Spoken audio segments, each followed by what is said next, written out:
அளிக்கும் மன சஞ்சலத்திற்கு காரணம் என்ன?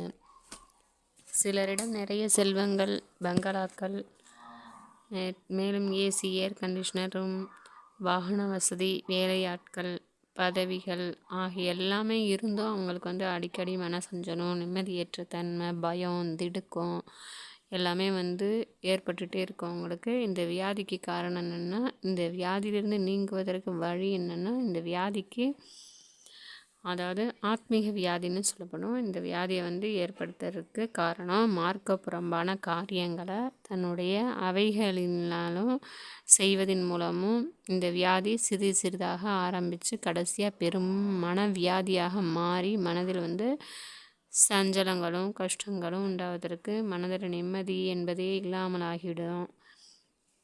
கண்களின் மூலம் சினிமா, டிவி, டெலிவிஷன், அருவருப்பான உருவப்படங்கள், அந்நிய பெண்களை பார்த்தல், இவற்றின் மூலம் நாவின் மூலமாக புறம் பேசுதல், பொய் பேசுதல், கோல் மூட்டுதல், மீன் பேச்சுக்களை பேசுதல், இதன் மூலமாகவும் நம்ம நாவலனால் பேசக்கூடாத விஷயங்களை நம்ம பேசிட்டோனாலும் காதுகள்னால் கேட்கக்கூடாத விஷயங்களை கேட்கறதன் மூலமாக மனவியாதி ஏற்படுது.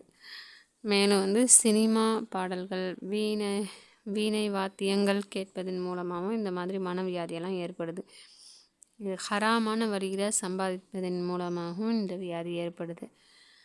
மனவியாதியை நம்ம நீக்கணும்னா இன்ஷா அல்லாஹ் மேற்கண்ட கெட்ட பழக்க வழக்கங்கள்லாம் விட்டுட்டு அல்லாஹ்வின் திக்ரையும் அதிகமாக செஞ்சுக்கிட்டு இன்ஷா அல்லாஹ் அல்லாஹ் இந்த வியாதியை நீக்கி வைன்னு சொல்லி நம்ம அல்லாஹ்ட்ட தொழுது துவா கேட்டு நாற்கத்திற்கு புறம்பான காரியங்களில் ஈடுபடுறதை விட்டு அல்லாஹ் தஆலா நம்மை பாதுகாப்பானாக. ஆமீன்.